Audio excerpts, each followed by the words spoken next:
राजस्थान के रेगिस्तानी शहर जैसलमेर से आई ये वारदात सिर्फ एक चोरी नहीं बल्कि सिस्टम पर खुला तंज, पुलिस को सीधी चुनौती और समाज को झकझोर देने वाली कहानी है। यहाँ चोरों ने सूनी सरकारी क्वार्टर में सेंध लगाई, कीमती सामान उड़ा लिया और जाते जाते दीवारों पर लिपस्टिक से ऐसे मैसेज छोड़ दिए कि पढ़कर हर कोई सन्न रह गया। यह कोई फिल्मी सीन नहीं था, यह हकीकत थी। आरसीपी कॉलोनी में स्थित एक सरकारी कर्मचारी के क्वार्टर में घुसे चोरों ने पहले घर को खंगाला, फिर बड़े इत्मीनान से कमरे में रखे स्नैक्स खाए, परफ्यूम्स उठाए, लैपटॉप और टीवी लेकर फरार हो गए। लेकिन सबसे हैरान करने वाली बात, दीवारों पर लिखे गए संदेश थे जिनमें घर मालिक को बिहारी बाबू कहकर संबोधित किया गया और सलाह दी गई, दारू रखते हो तो आलू चिप्स भी रखा करो। इतना ही नहीं, चोर ने पुलिस को खुलेआम चुनौती दी, थाने में शिकायत करोगे तो वक्त बर्बाद होगा, रिपोर्ट मत करना, मैं भूल जाऊंगा, तुम भी भूल जाना। ये शब्द नहीं थे, ये कानून व्यवस्था पर एक करारा तमाचा था। इस वारदात के शिकार हुए सोहन जहांगीर, जो इंदिरा गांधी नहर प्रोजेक्ट आईजीएनपी में सहायक अभियंता है। वे सरकारी काम से बाड़मेर गए हुए थे। इसी दौरान उनके सरकारी क्वार्टर को चोरों ने अपना निशाना बना लिया।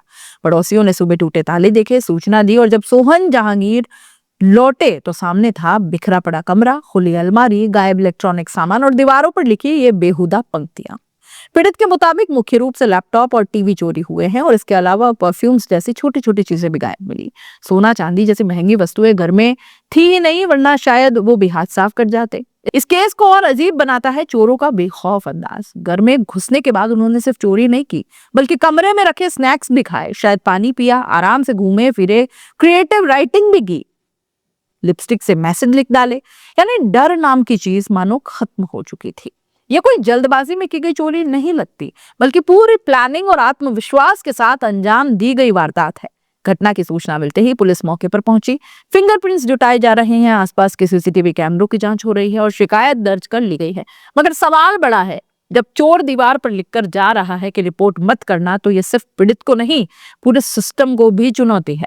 स्थानीय लोगों में डर भी है और गुस्सा भी है। उनका कहना है कि अगर सरकारी कॉलोनी तक सुरक्षित नहीं है तो फिर आम आदमी जाए तो जाए कहां। जैसे ही ये खबर सामने आई, सोशल मीडिया पर वायरल हो गई। कोई इसे लिपस्टिक गैंग कह रहा है तो कोई इसे पुलिस के नाकामी कह रहा है।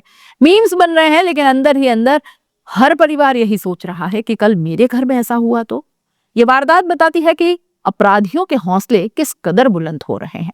चोरी करना अलग बात है, लेकिन घर में बैठकर खाना खाना मजे से, दीवारों पर मैसेज लिखना और पुलिस को खुली चुनौती देना, यह दर्शाता है कि डर खत्म हो गया है। अब जरूरत है कॉलोनियों में नियमित पेट्रोलिंग की, सीसीटीवी कवरेज बढ़ाने की, खाली घरों की निगरानी सिस्टम की और सबसे जरूरी तेज और सख्त कार्रवाई की। क्योंकि अगर ऐसे मामलों में सिर्फ एफआईआर होकर रह जाती है तो अगला मैसेज किसी और दीवार पर लिखा जाता है। जैसलमेर की ये लिपस्टिक चोरी एक मजेदार किस्सा नहीं, बल्कि कानून व्यवस्था के लिए एक अलार्म बेल जैसा है। चोर सिर्फ सामान नहीं ले गए, वो लोगों की सुरक्षा का भरोसा भी चुरा ले गए। अब देखना है कि पुलिस इस खुले चैलेंज का क्या जवाब देती है और क्या ये चोर सलाखों के पीछे पहुंचते हैं या फिर अगली कॉलोनी में कोई नया मैसेज लिखने निकल पड़ते हैं।